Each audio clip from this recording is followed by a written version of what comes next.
Hello, TikTok. I'm in the car. I'm heading over to Madison Square Garden.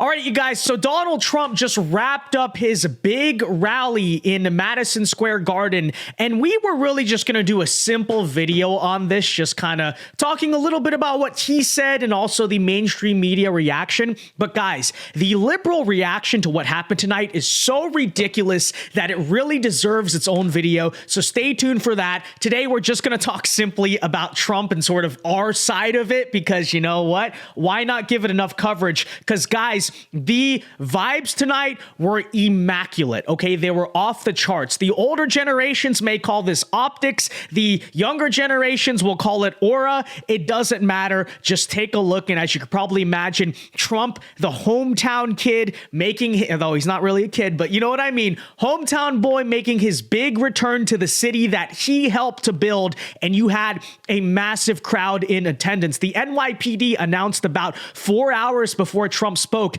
that the venue at 21,000 was full all the way up to capacity, and it was reported there were up to maybe 75,000 people outside trying to get in. And some people may be asking the question, why do a rally in Madison Square Garden? You know, New York City is not much of a swing state. Guys, that is why. Okay, because of the optics that it portrays. And by the way, you want to see something else? Again, why do a rally in New York if it's not a state that's likely going to go Republican in the election? Well, this is another reason, right? Wall-to-wall media coverage tonight. Every major network was streaming that. You take a look in contrast. I think Tim Walz was doing a Twitch stream with AOC playing Madden or something. Nobody freaking cares. This is what everyone was watching. Take a look. So obviously you have the usual suspects. Newsmax, Fox News, OAN, they're streaming it. But also look, CNN, MSNBC, News Nation, C-SPAN, PBS News, ABC News. This was everywhere. This was getting a lot of eyeballs. And guys, that's why you make your closing argument before the 2024 election, which this essentially is. I know that Trump is going to be doing events after this, but consider this. I mean, early voting has already started. This basically is maybe the last potential moment you have to get a widespread national audience.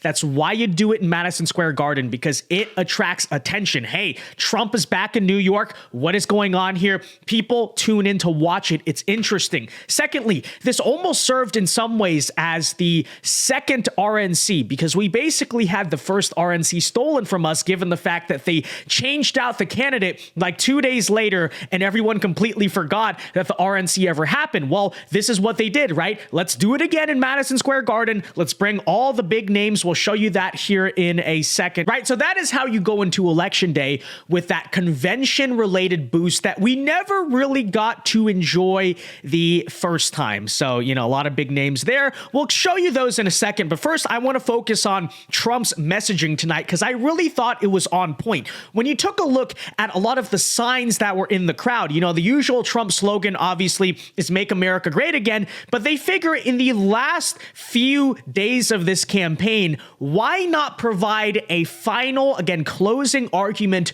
of hope? And that is a thing we saw a lot of tonight. There are two new slogans in the final stages that the Trump campaign is unveiling. The first is that Trump will fix it, which I really like. You know, honestly, I wish they introduced this a lot earlier, because it's catchy. Trump will fix it. It sounds disarming. Someone said it kind of sounds like Bob the Builder, and that's kind of what it's, I assume, playing off of. But hey, I like it. Again, it's catchy. It's nice. But this is the other one right here. Take a look at this sign.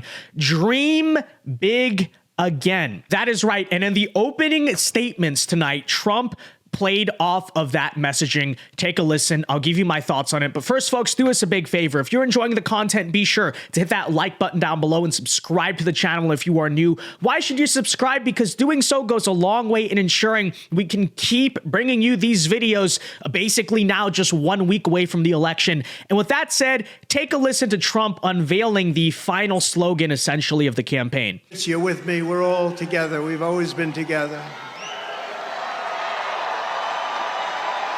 And I'd like to begin by asking a very simple question.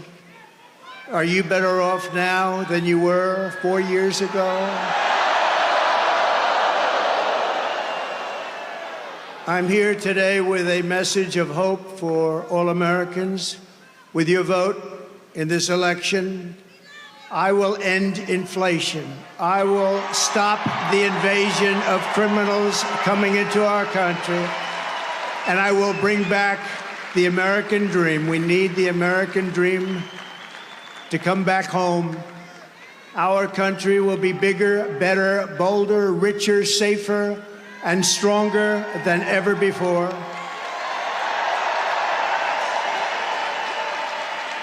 This election is a choice between whether we will have 4 more years of gross incompetence and failure, or whether we will begin the 4 greatest years in the history of our country. We will achieve success that no one can imagine. We will have the strongest economy, the most secure borders, the safest cities, the most powerful military, the best trade deals, and we will dominate the frontiers of science, medicine, business, technology, and space. And I'm asking you to be excited about the future of our country again. I'm asking you to dream big again. We're going to dream big again. We haven't been dreaming big at all. This will be America's new golden age.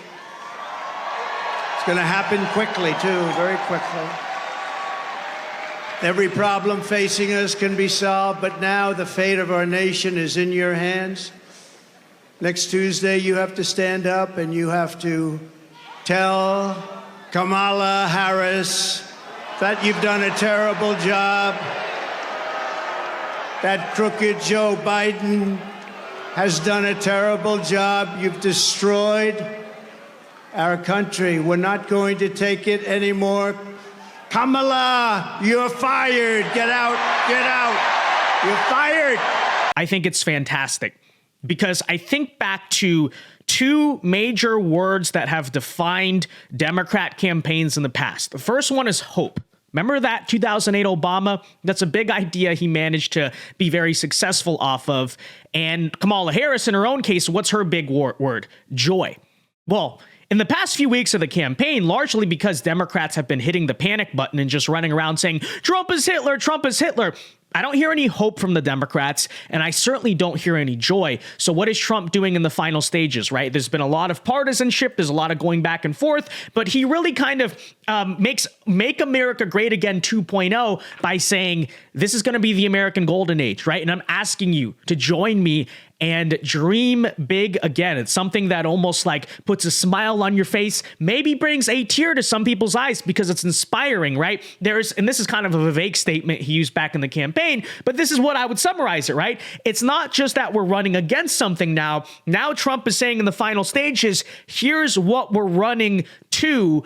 I found it to be inspiring. It's nice. It's also very disarming, in my opinion, because they've spent the past several weeks calling him a fascist, calling him a Nazi. By the way, as you'll see in the next video, they're about to do that yet again. But there you had it, right? Trump in Madison Square Garden, great speech. I thought one of the better speeches he gave, honestly, of this entire campaign cycle.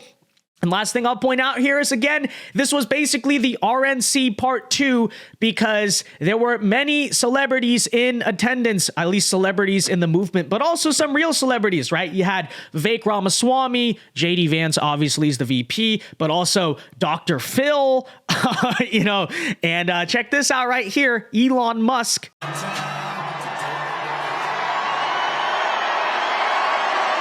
not just MAGA, I'm dark. Gothic MAGA.